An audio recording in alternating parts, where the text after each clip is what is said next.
Hey there everyone, welcome back to another mouth-watering episode of Impossibly Kosher. Today, I'm going to be taking you guys on a smoky adventure as we explore making an incredible point brisket on my trusty Yoder Smoker's YS640s. The results, smoky, juicy, packed with flavor, great bark, and incredibly delicious.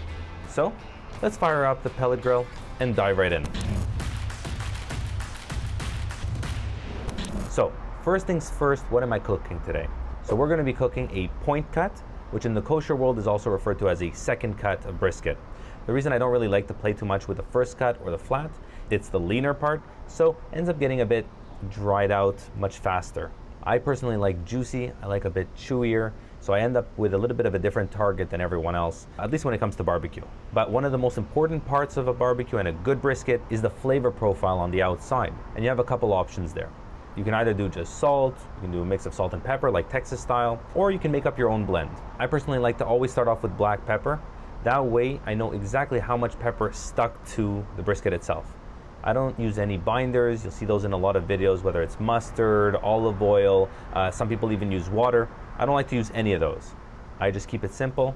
The moisture from the actual brisket is more than enough. Then in a bowl, I get the rest of the rub. Get your salt, which is 1 part salt. I like to add some garlic powder, which I do usually half a part, so 1 part salt, half a part of garlic powder.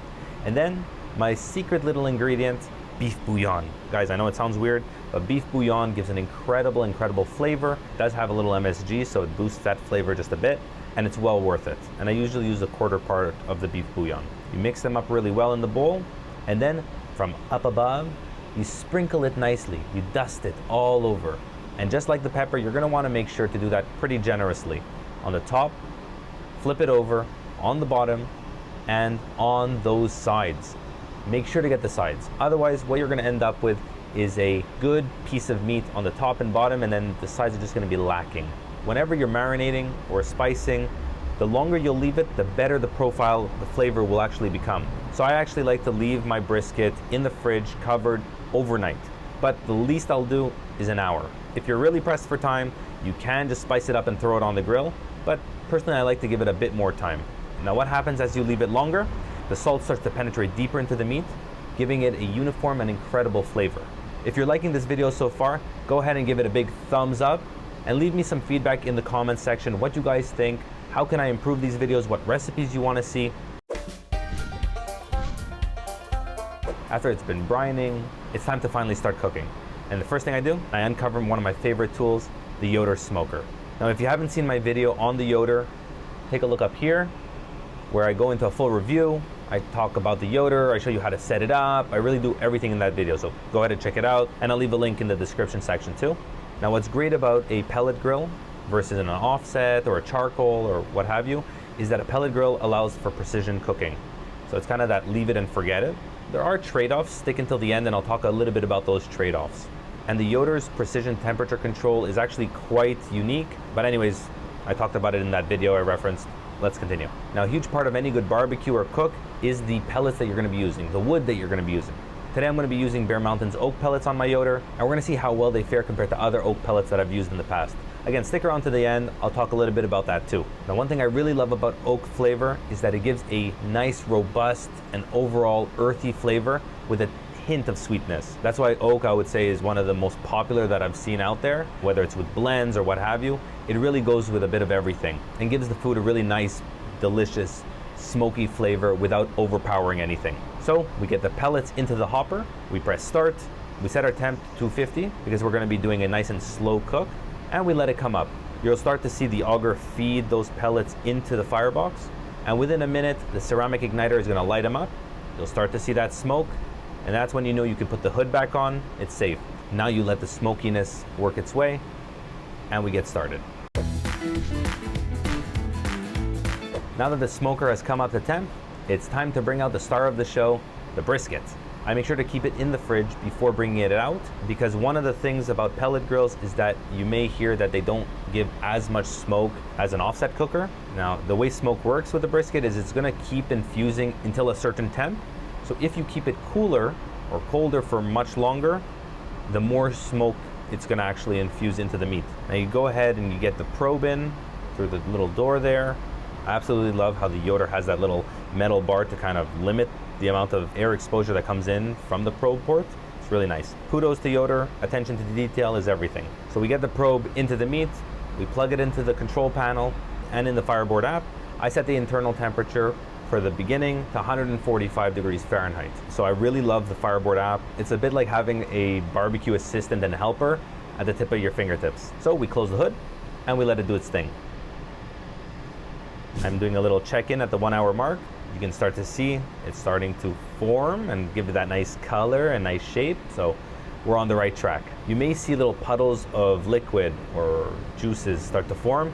You can either put an aluminum little ball underneath if you see that it's too much of a pool, or what I like to do is I just lift up the brisket and those juices fall off. If it's too big of a pool, it could affect the bark in that area. Get the cover back on, and now we're gonna leave it for another couple hours, monitor through the app, and really not much to do. Once it hits 145, I go ahead and increase it to 185. At around 2 hours, I noticed that I didn't put enough pellets, so keep monitoring your hopper because you don't want the fire to run out and then your brisket starts to go down in temperature. So monitor that. If you need, add some more, like I'm doing here.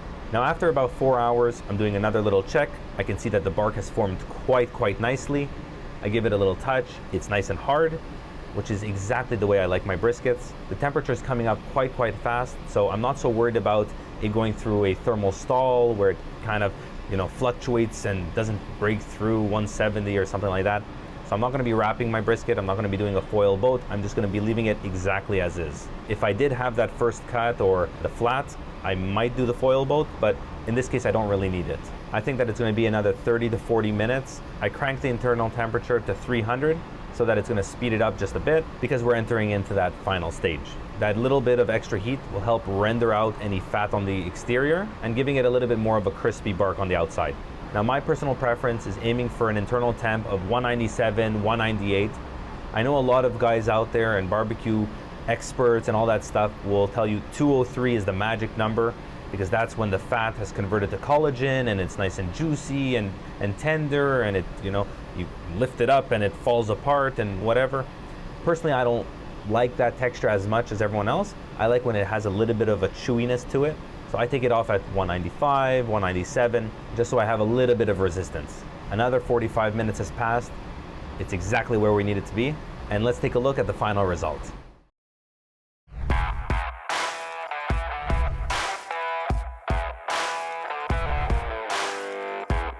Oh, now that is perfect brisket, at least in my eyes.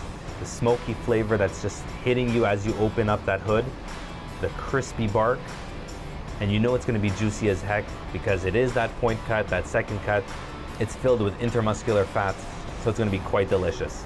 We take it off the grill, we power down the grill, and now we're going to cover it in aluminum foil and the towel to let it rest for a good hour. That way all those juices redistribute throughout the meat, making it more uniform in the juicy distribution, if you will. Because what will happen if you cut it right away, all those juices will go onto your cutting board, onto the plate, instead of staying in that meat. Patience is key, guys. Patience is key. Now the fruits of our labor, it's time to uncover the brisket and cut into it. So I cut it the wrong way, whatever. You can see that those juices just flowing through. That's how you know you got a juicy brisket. And that beautiful smoke ring. And when I did taste it, it was unbelievable. There was a beautiful smoky flavor, just enough for my personal preference.